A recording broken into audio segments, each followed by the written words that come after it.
好，咁多位同學大家好啊，咁我係甄子俊老師啦，咁就想好簡單去講解下關於我哋嚟緊星期六10月11號嘅大學資訊日。咁我哋經過4班嘅投票啦，咁就大多數就係決定咗投香港中文大學做參觀嘅。咁所以我哋嚟緊星期六就會成級就一致去香港中文大學啦，去參觀呢個大學資訊日咁樣。咁啊，魏老師要講下少少嘅具體內容啦。第一樣嘢咧就係我哋嘅集合時間咧喺9點45分，9點45分前咧你需要去到香港中文大學噶啦。咁地鐵站咧其實即係話大學站，大學站。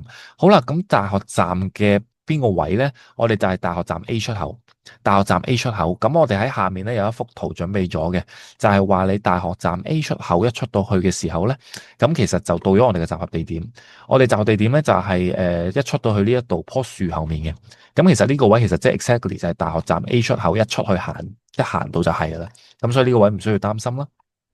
唯獨是要注意幾樣嘢，第一樣嘢就係氣溫係28度啦，咁同埋可以着便服冇問題嘅。咁但係注意女仔就唔好着露衣或者係牛仔褲過短，男仔就唔好着人字拖咁等等啦。咁啊同埋淨係要提少少嘢嘅啫。第一樣嘢咧，因為所有學院其實同學仔已經揀咗噶啦。咁如果係啦，咁第二樣嘢想提就係話文學院咧，其實就喺集合地點好接近嘅位置。咁啊，大概係3分鐘路程嘅啫，咁所以唔需要太擔心話會走失啦。第二樣嘢咧就係商學院，不過商學院要注意咧，其實都好近嘅啫，應該係大概3至5分鐘路程。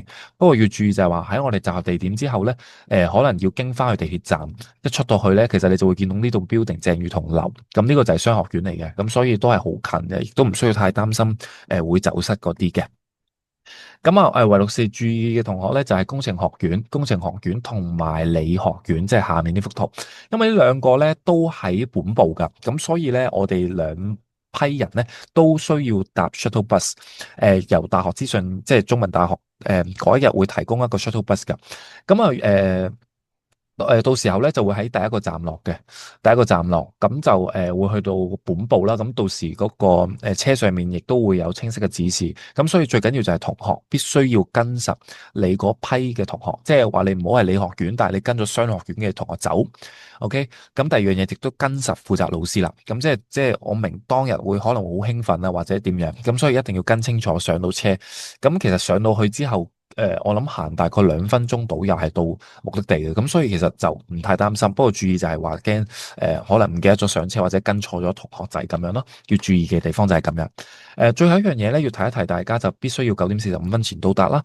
咁同埋我亦都有勞咗班主任咧。其實我哋喺之前即係填你想揀嗰個學院嘅時候咧，都已經有一個組長噶啦。咁所以到時就有勞組長就點翻自己班別嗰個名啦，同埋亦都請到時候班長咧，可能都幫手傳達下可能班 group 有一啲嘅最新信息啦。如果有嘅話，咁啊今日嘅嗰個 briefing 咧就大致去到咁樣。咁就有咩問題就隨時揾甄子俊老師或者馮楚怡老師啦。咁到時10月11號星期六9點45分，咁就大學 A 出口，OK，呢個位就到時見大家啦。唔該晒咁多位。